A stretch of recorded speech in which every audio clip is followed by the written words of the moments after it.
Now let's cover some functionalities inside ChromEditor. If you go up to All and under Type, we already covered the model browser, we already covered AI group, action chains, so let's cover some of the other elements that we did not cover. Barriers. By inserting the barrier into your map, this acts as a block or barrier to players and to objects inside your map. So by setting this, players will not be able to pass through it. You can resize this and you can define it, and by double clicking going into its properties, here you can define which objects will be blocked. You can define past objects, which objects will be able to pass through your barrier. So if you have some moving objects and you want them to pass through but not the not specific players, this is where you would define. You can block all by default, enable on start, block trace. Block trace is used for bots and also is used for iron sights. So you can set to block a depth of field when you use iron sights.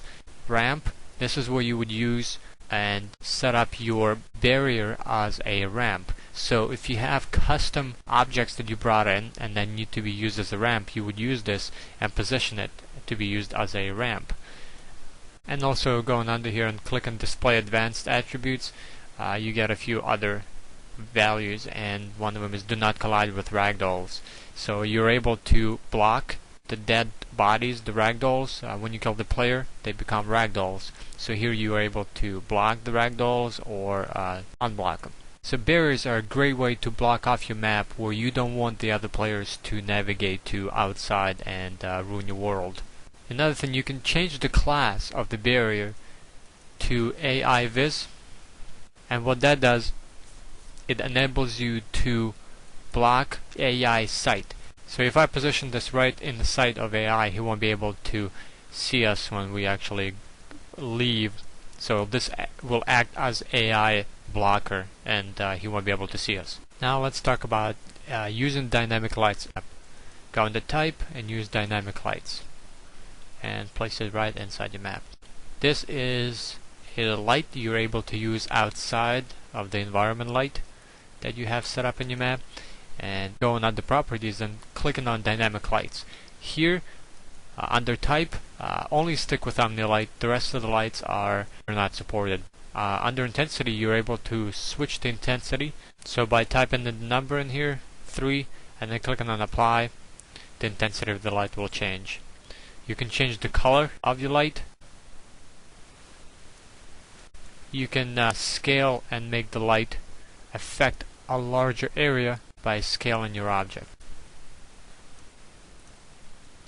And you're also able to turn the lights on and off with setting up an action to enable and disable. Next one, let's cover use of line. Go under type, choose line. This enables you to create physical rope between two objects. Place this in your map and go under properties, double click, go inside. Under material, change this material to under objects, so data, objects, and rope. Next, just select the rope and choose 2 points where you want the rope to hang. So first, when you have your rope selected, navigate to your object and right click and set attribute attached to 1, and then choose the second point where you want to attach the rope and right click and set attribute to 2. Then by going under and modifying tile width, length, you're able to modify how the rope looks, and you can give it some more stretch quality.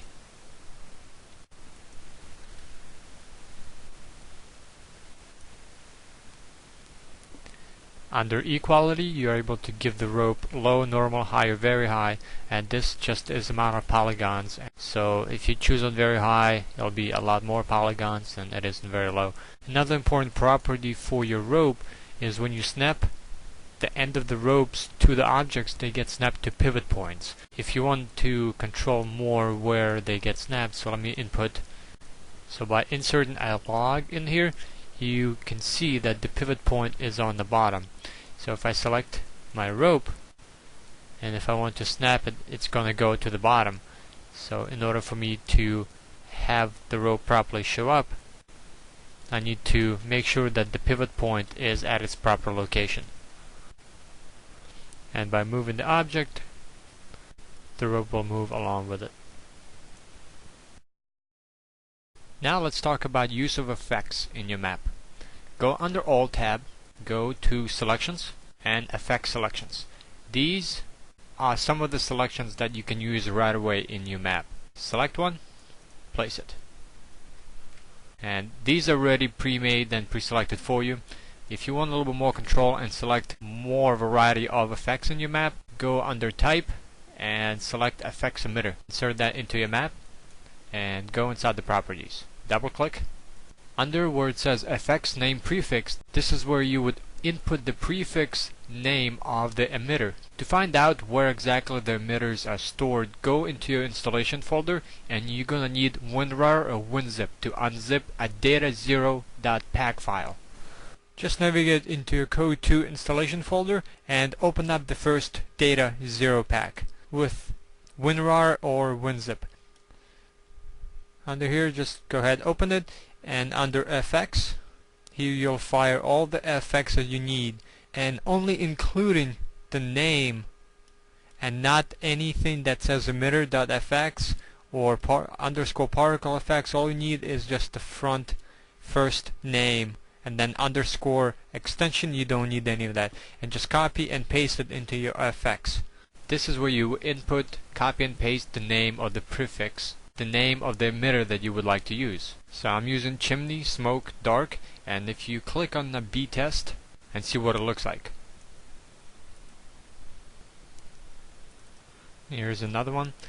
The next one is I want to cover, since we're using fire here, I want to cover fire damager. This is used to give damage to specific objects that you define in the properties. So going inside, open up the properties to the fire damager. Here you can set the radius, how big the radius is. So setting this to a higher number, the damage would be in the greater area of the fire damager. And here you can define which objects this fire damager is going to damage. So you can include players, you can include your own player, you can include AI. Next, I'm going to cover sun emitter, and this allows you to place sound into your map. So go ahead, place this, and go inside the properties. And here you define volume, minimal distance, and here you set the sound name. So go ahead and you can navigate into sounds, and here's the selection of different sounds that you can use for your sound emitter. And to test this inside the map, just click on test and you should be able to hear it inside your map.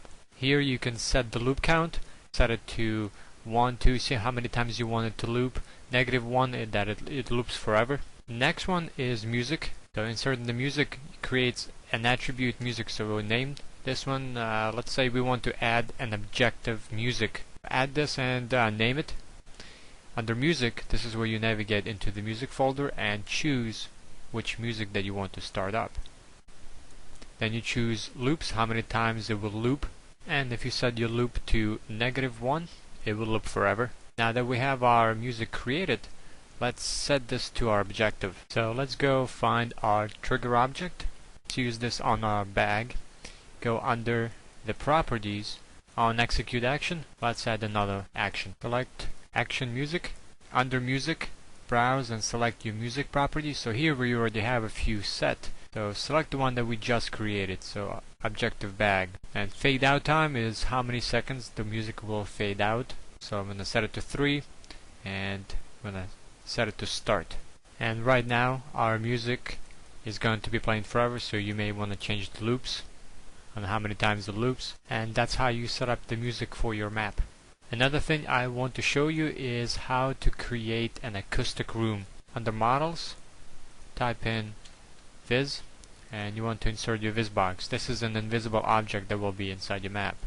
Now go inside the properties and under class change it to acoustic room. What acoustic room does, it modifies the sound of the environment, and you can set specific properties of how, if you enter this acoustic room, how the sound will modify itself. You have a few properties here. Echo sound player, you can turn this on. Right under here where it says reverb preset sounds, you can modify and set a specific environment that you want this to sound as. So I can choose forest, and you can scroll down and you can input the same properties for reverb sound player, regular sounds, for non-players, for speech players. Make sure that you have certain elements set to true. So if you want echoes and you want sound player to have the echoes and non-players to have echoes, make sure all these checked off, and this will set your environment to a specific sound and it'll modify the sound to it.